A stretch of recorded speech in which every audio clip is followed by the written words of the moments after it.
debido a su unión con la sabiduría divina, en la persona del Verbo encarnado, el conocimiento humano de Cristo gozaba en plenitud de la ciencia de los designios eternos que había venido a revelar. Bueno, pues básicamente un poco lo que he explicado. Por ejemplo, dice Marcos 8:31, y comenzó a enseñarles que el Hijo del Hombre debía sufrir mucho, ser reprobado por los ancianos, los sumos sacerdotes. Mirad, más tarde dice, mirad que subimos a Jerusalén y el Hijo del Hombre será entregado a los sumos sacerdotes, le condenarán a muerte, le entregarán a los gentiles, se burlarán de él, le escupirán, le azotarán, le matarán y a los 3 días resucitará. Jesús predijo en distintos momentos la pasión. La predijo, o sea, él conocía lo que le esperaba. Y lo conocía como hombre, no solo como Dios. Dios quiso revelárselo. Bueno, ¿por qué? Porque obviamente, a diferencia de ese episodio de Abraham e Isaac, acordaros de ese caso de esa imagen del Antiguo Testamento, como Yahvé le pide a Abraham, toma a tu hijo, a tu único hijo, y ofrécelo en sacrificio, y entonces Abraham va caminando hacia el monte Moria junto con su hijo Isaac. Y Isaac le dice, papá, ¿a dónde vamos? Y el hijo no es consciente, ¿no?, de a dónde va, caminando con el padre, y el padre, cuando está en el punto del monte, está a punto de sacrificar a su hijo, y entonces el ángel le retiene y le dice, no sacrifiques a tu hijo. Dios le estaba probando, ¿no? Y dice, juro por mi nombre que por haber hecho esto, por no haberte reservado a tu único hijo. Bueno, bien, esa imagen de Abraham e Isaac es una imagen en la que se está como prefigurando lo que para el Padre supone entregar a Cristo a la cruz. La generosidad de Dios Padre, que no se reserva a su propio Hijo, sino que lo envía al mundo a entregar su vida al mundo por nuestra salvación. Pero la imagen de Abraham e Isaac no es suficiente, o sea, es insuficiente para explicar cómo actúa Jesucristo, porque Isaac no se entera de lo que está pasando allí. Allí, en el fondo, quien tiene mérito es el Padre, porque Isaac allí es inconsciente de que va a ser sacrificado. Pero Jesucristo es plenamente consciente de que Él entrega su vida. No solo el Padre entrega al Hijo en contra de la voluntad del Hijo, no, sino que el Hijo entrega libre y voluntariamente su vida por la salvación del mundo. Por eso convenía, obviamente, ¿no?, a diferencia de esa imagen de Abraham e Isaac, convenía que el Padre le revelase al Hijo que Él iba a ser entregado, para que su entrega fuese libre y consciente y plena. Por eso Jesús predice la pasión en distintas ocasiones. Y no digamos nada cuando en la Eucaristía, celebrada en la víspera de su pasión, Él dice, este es mi cuerpo que se entrega por vosotros. Esta es mi sangre que es derramada por el perdón de los pecados. Y lo dice la víspera. Lo dice la víspera. Y lo celebra, en vez de salir corriendo, que podía salir corriendo, ¿no? O sea, es decir, el Padre le está revelando a Jesús como hombre también, no solo como Dios. No hace falta que se lo revele, claro. Le está revelando como hombre los datos esenciales de la redención, para que la participación del hombre Jesús sea plena. Bien, algún texto más, por ejemplo, que se nos ofrece. Pues, por ejemplo, como Jesús es consciente de que Pedro le va a negar 3 veces, aunque todos se escandalicen, yo no, y Jesús le dice, yo te aseguro hoy, esta misma noche, antes que el gallo cante 2 veces, tú me habrás negado 3. O por ejemplo, que Jesús es consciente de que Judas le va a traicionar. Yo os aseguro que uno de vosotros me entregará, el que come conmigo. ¿Acaso soy yo? Y él dijo, uno de los 12 que moja conmigo en el mismo plato. Es decir, Jesús tenía un conocimiento como hombre profundo de los acontecimientos de la redención. No era ciego. Él colaboraba, o sea, él llevaba a cabo la redención no de forma ciega, no, sino libre, consciente y en una entrega por amor. Esta es la afirmación principal de este punto 474. Y termina este punto con una especie de explicación de un texto misterioso. Dice, lo que reconoce ignorar en este campo, declara en otro lugar no tener misión de revelarlo. Se refiere al texto de Marcos 13:32, cuando dice, mas de aquel día y hora nadie sabe nada, ni los ángeles en el cielo, ni el Hijo, sino solo el Padre. Es un texto en el que viene a decir que nadie sabe ni el día ni la hora del momento final de la historia, del día de la parusía, cuando Dios venga a juzgar a vivos y muertos. Esa hora está puesta por el Padre y nadie sabe el día ni la hora. Y entonces dice ni los ángeles en el cielo, ni el Hijo. Claro, y es un texto impresionante, porque dice, el Hijo, Jesús no sabe el día y la hora del juicio final, de la parusía. Bueno, puede ser que como hombre, como Dios, claro que lo sabe, no puede ignorarlo como Dios, pero como hombre puede ser que el Padre ese dato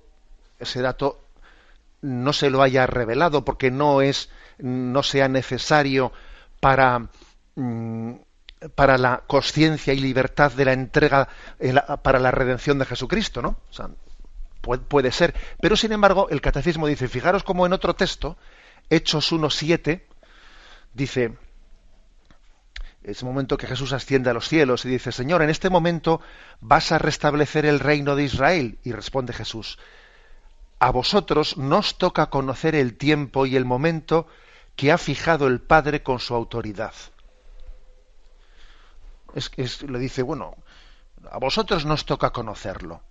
Fijaros que no dice en este texto, a nosotros no nos toca reconocerlo. Aquí distingue entre ellos y él, como que Jesús tiene un grado de conocimiento que ellos no tienen. Bueno, en cualquier caso, nosotros lo que no podemos establecer es una línea divisoria milimétrica de decir, todo lo que el Padre le reveló a Jesús como hombre es esto, y nada más que esto. Y lo que Jesús al encarnarse, al hacerse hombre, renunció a saber por motivo de su condición humana fue esto. Hombre, es muy difícil establecer una línea divisoria, en la que podamos nosotros, pues definir cuántas cosas son las que Jesús, al hacerse hombre por la ley humana, renuncia a saber y cuántas son las que el Padre le revela por conveniencia con su misión redentora. Eso sabemos que existen las dos cosas, pero claro, es difícil establecer una línea milimétrica en la que se dice hasta aquí por un lado y hasta aquí por el otro. Pasamos al punto 475, que tiene como título La voluntad humana de Cristo. Y dice así, de manera paralela, la Iglesia confesó en el Sexto Concilio Ecuménico, que fue el concilio de Constantinopla III, en el año 681, que Cristo posee dos voluntades y dos operaciones naturales, divina y humana, que no son opuestas, sino que son cooperantes, de forma que el Verbo hecho carne, en su obediencia al Padre, ha querido humanamente todo lo que ha decidido divinamente con el Padre y el Espíritu Santo para nuestra salvación. Y termina diciendo, la voluntad humana de Cristo sigue a su voluntad divina sin hacerle resistencia ni oposición, sino todo lo contrario, estando subordinada a esta voluntad omnipotente. Bueno, estamos, como veis, repasando los concilios cristológicos, ¿no? Que todos ellos pues se fueron en el primer milenio. Gracias a Dios, los concilios cristológicos que definen, que expresan, ¿no?, en el dogma nuestra fe en Cristo, son de los siglos primeros, lo cual eso supone pues que compartimos, eso fue antes de que tuviesen lugar las fracturas de la Iglesia protestante, de la Iglesia anglicana, por supuesto, incluso antes del cisma de Oriente, con lo cual esto supone que compartimos la misma fe en Jesucristo, pues con las otras confesiones cristianas, y eso es una cosa muy grande, ¿eh? Es una cosa muy grande que todos estos concilios de los que estamos hablando, pues no únicamente, ¿no?, pues estos son confesados por los católicos, sino también por las otras confesiones cristianas. Pues bien, en este concilio que decimos tercero de Constantinopla del año 681 se saca como una consecuencia más, ¿no? Dice, vamos a ver, Jesucristo es una persona, no son dos, sería una auténtica dislate, ¿no? Es una persona, pero que tiene dos naturalezas, humana y divina, verdadero Dios y verdadero hombre. Bien, si tiene dos naturalezas, teniendo en cuenta, ¿no?, pues que las facultades de una naturaleza humana y divina supone tener voluntad y entendimiento, entonces obviamente tiene voluntad humana como hombre y tiene voluntad divina como Dios. Y por eso en Jesús se da una lucha interior, una lucha que consiste en decir un sí como hombre al sí, al querer de Dios. Al querer de Dios. Lo verdaderamente meritorio de la redención de Jesucristo es que ha habido una voluntad humana que ha abrazado y ha asumido plenamente el querer de Dios. Claro, que Jesucristo como Dios abrace la voluntad del Padre, bueno, pues es que podemos entender que eso no es un misterio, porque las personas de la Santísima Trinidad tienen una común naturaleza y es imposible, ¿no?, lo contrario. Es imposible lo contrario. Pero claro, que Él, habiéndose hecho hombre, como hombre, asuma plenamente la voluntad del Padre, hay en Getsemaní hay un momento en el que atisbamos lo que eso supone.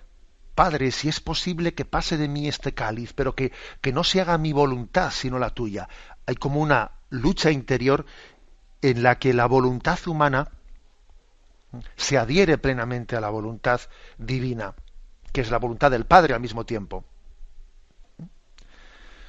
Bueno, esta es la afirmación de este punto 475. Hay dos voluntades, dos operaciones, y existe una plena cooperación. La verdad es que aquí podíamos como extraer una aplicación espiritual, ¿no? Una aplicación espiritual que consiste en decir, la espiritualidad, o sea, la clave de la espiritualidad cristiana consiste en abrazar la voluntad del Padre.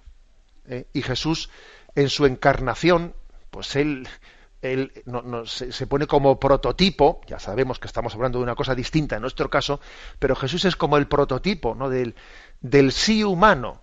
Jesús aprendió de María, de su madre, a decir sí, y al mismo tiempo él con su sí, con el sí de la voluntad humana, redimió el no que nosotros habíamos pronunciado. O sea, es un sí que redime al mundo. Es un hágase la voluntad del Padre, ¿no? Fijaros, mientras que el pecado original había sido un hágame, o sea, las cosas a mi manera, ¿no?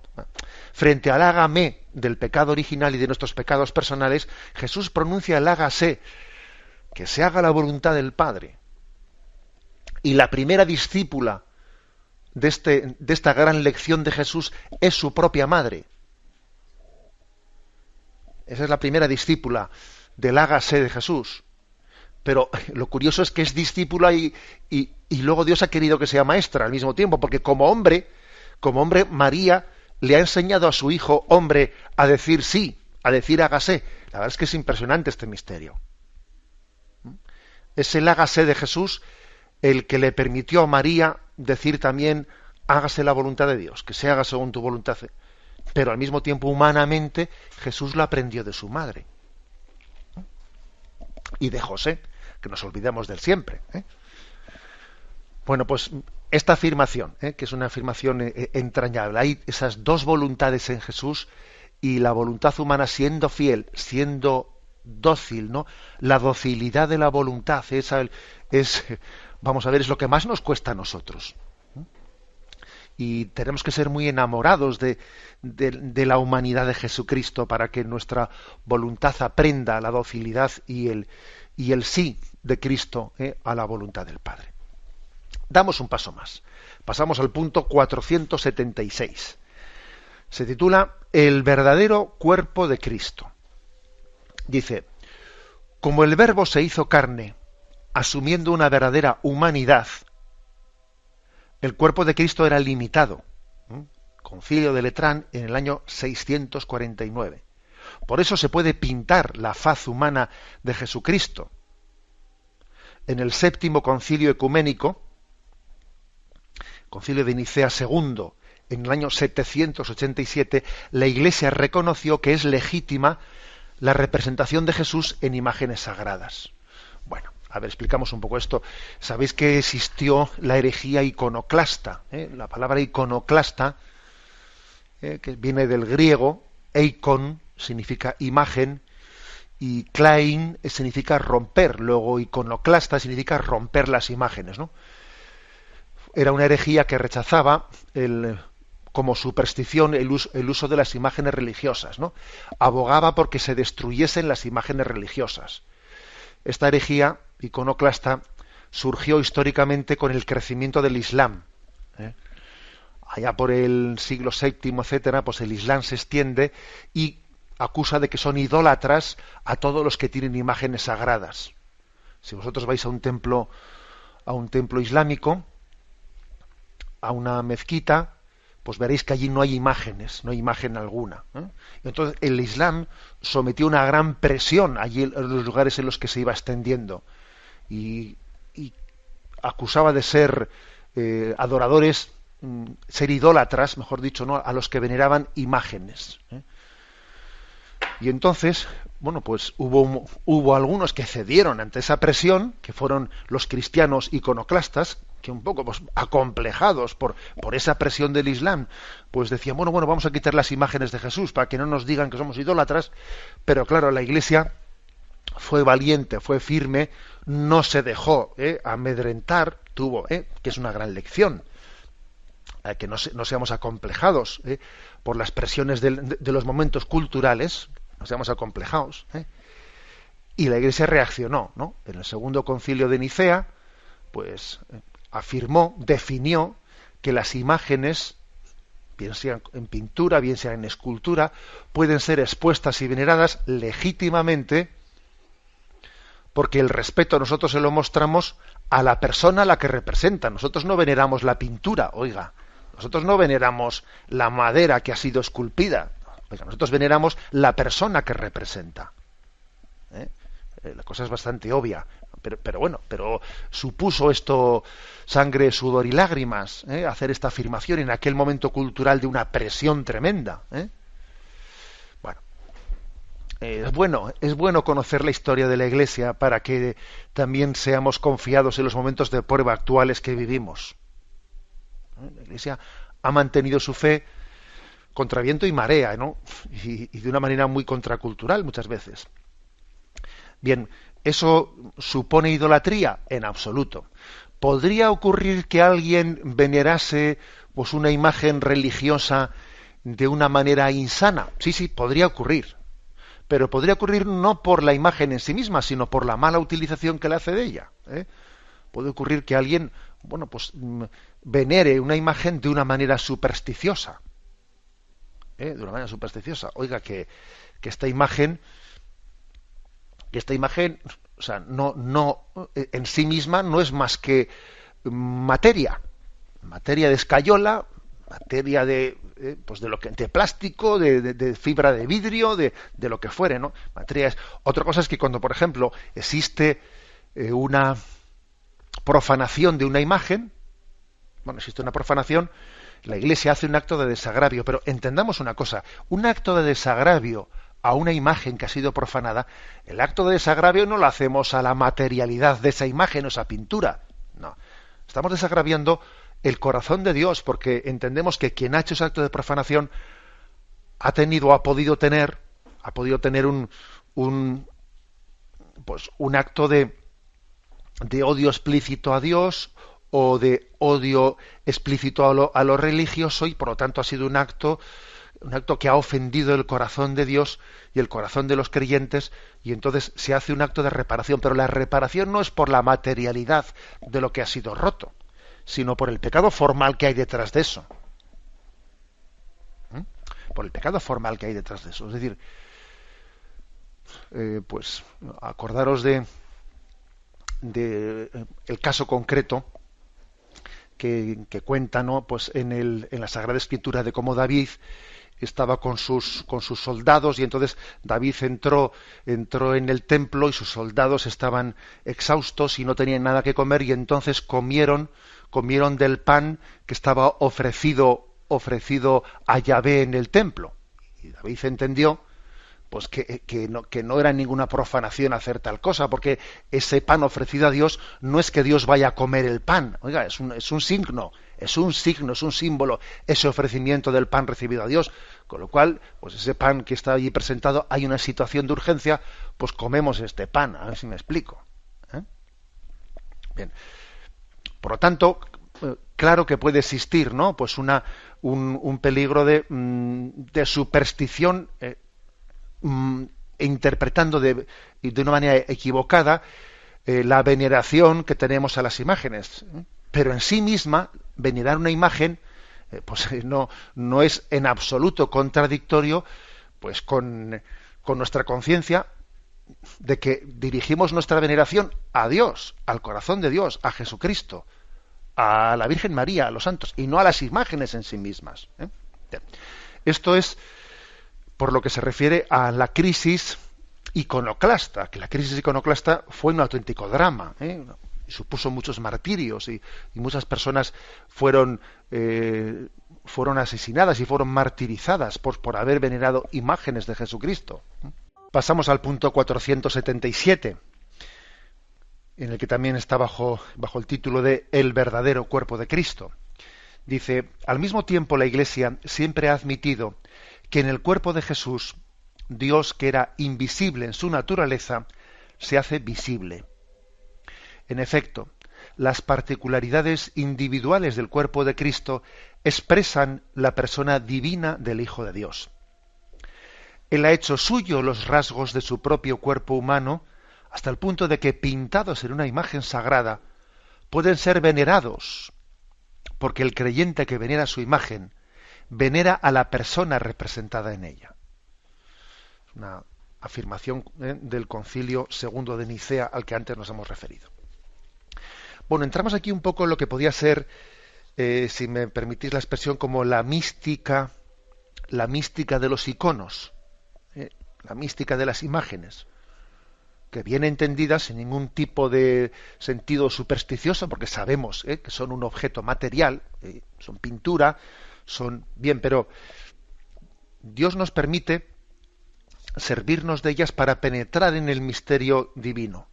Primero, el hecho de que Dios pueda ser pintado, pueda ser representado en la persona divina de Jesús, que se ha hecho hombre, es un recordatorio de la encarnación. Si la encarnación no hubiese tenido lugar, pintar a Jesús, pintar a Dios, pintar al Hijo de Dios, sería, pues, verdaderamente sería una herejía. O sea, es que es normal que el mundo musulmán se niegue a hacer imágenes. Es normal. Es más, el hecho de que ellos califiquen pues como una idolatría, el hecho de que existan imágenes, es normal porque no conocen la encarnación o la rechazan.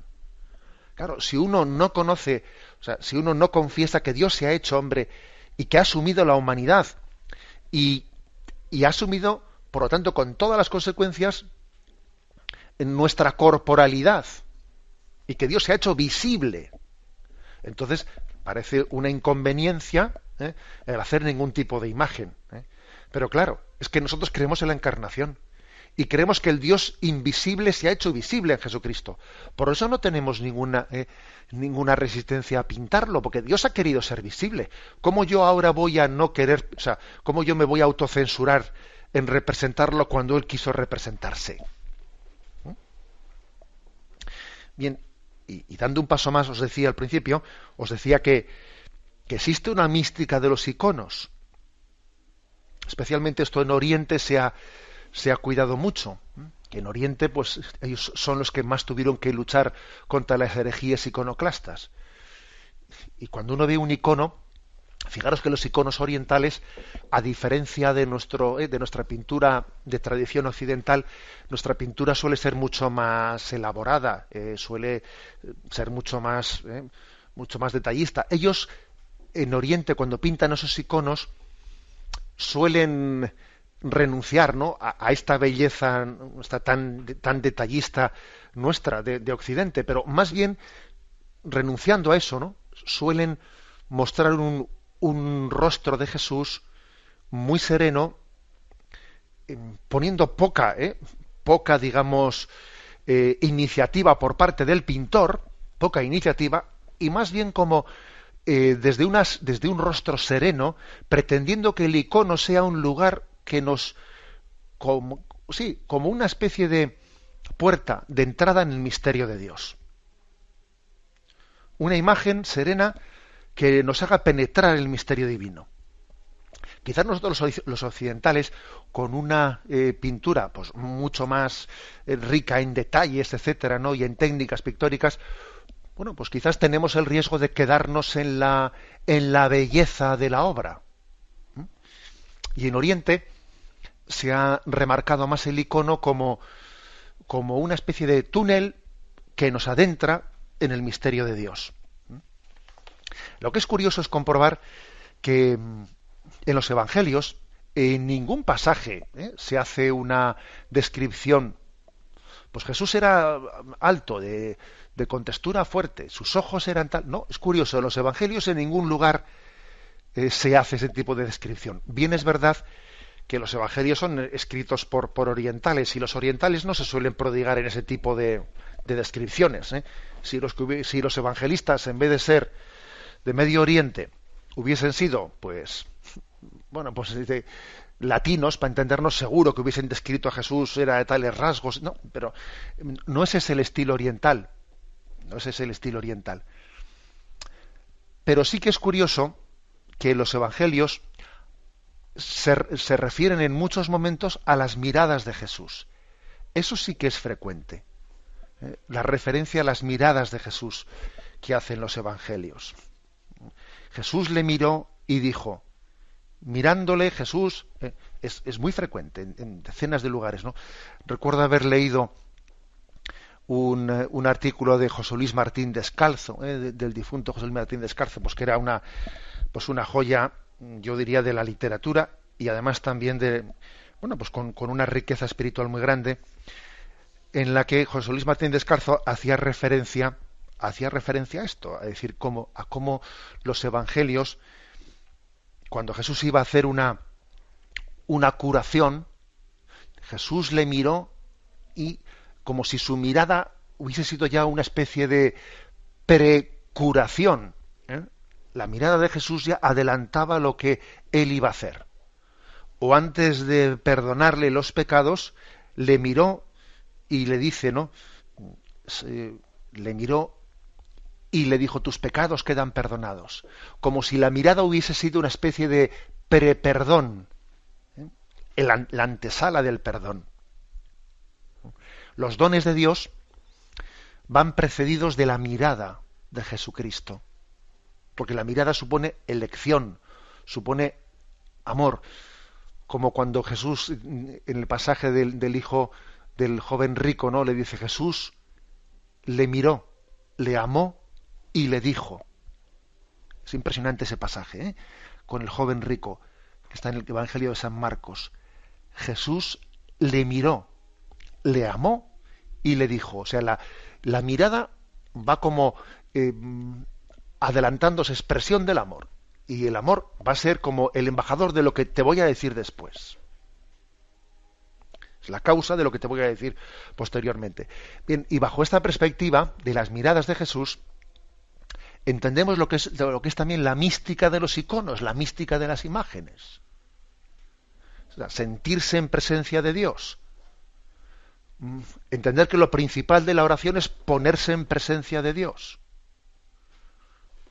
Y si uno está ante una imagen de Jesucristo, pues lo que quiere es que esa imagen me ayude a ponerme en presencia de Dios. Y por supuesto que aquí también hay algo de subjetividad, porque a uno le atrae más una imagen o otra imagen, y le ayuda más una imagen a ponerse en presencia de Dios. O uno dice, pues la santa faz de la sábana santa me ayuda a través de esos ojos a penetrar en el corazón de Cristo, etcétera, ¿no? O sea, la mística de los iconos, de las imágenes, tenemos que profundizar en ella sin caer en supersticiones, por otra parte, pero profundizar en esta mística. Lo principal de nuestra espiritualidad es ponernos en presencia de Dios. Recuerdo que cuando explicábamos el tema de la oración, decíamos que en la oración, más importante que qué cosas digo, qué tipo de oraciones voy a hacer, lo principal de la oración es ponerme en presencia de Dios. Pues bien, digamos que las imágenes tienen una pedagogía, porque nosotros no debemos, o sea, no podemos prescindir de la imagen. Y de hecho San Ignacio de Loyola, cuando en los ejercicios espirituales a los ejercitantes les introducen cómo hacer las meditaciones, les dice, haced una composición de lugar, o sea, con vuestra imaginación. Imagínate que estás en pues por ejemplo en Belén, en aquel lugar en el que Jesús nace. Imagínate en ese sitio, estás tú. Bueno, pues claro que sí, uno debe de utilizar la imaginación, entre otras cosas porque si no la utilizas para ponerte en presencia de Dios, lo que va a ocurrir es que la imaginación te va a sacar de la presencia de Dios trayéndote cosas, o sea que y necesariamente necesitamos imágenes, no podemos prescindir de ellas, somos de carne y hueso. Entonces la composición del lugar de la que hablaba San Ignacio de Loyola tiene un poco, entre comillas, la misma mística que los iconos, como representaciones sensibles del Dios invisible. El invisible se ha hecho visible. Bien, pues este es el equilibrio, ¿eh? O sea, afirmamos, por lo tanto, que la encarnación tiene también consecuencias en la forma nuestra en la que expresamos la fe. Claro que sí. Si Dios nos hubiese encarnado, bueno, pues estaríamos en la cultura iconoclasta. La encarnación de Dios ha enriquecido tremendamente el arte. Porque Dios ha tomado carne, merece la pena, merece la pena pues expresar el arte y desarrollar el arte. La encarnación de Dios, el hecho de que haya asumido la carne humana, ha sido una auténtica explosión, o sea, ha potenciado el arte de una manera tremenda. Y en ese sentido el cristianismo, con todos mis respetos, pues a todas las religiones que también tienen sus semillas de verdad, como dice el Concilio Vaticano II, pero es obvio que el cristianismo se ha desplegado en una riqueza en el arte pues sin comparación con otras religiones. ¿Por qué? Por nuestra fe en la encarnación, porque el invisible se ha hecho visible, ha tomado carne, y lo material para nosotros también ha pasado a ser revelación desde la que nos introducimos, desde lo material, en lo invisible, en el amor de Dios que se revela y se encarna. Nos despedimos con la bendición de Dios Todopoderoso, Padre, Hijo y Espíritu Santo. Alabado sea Jesucristo.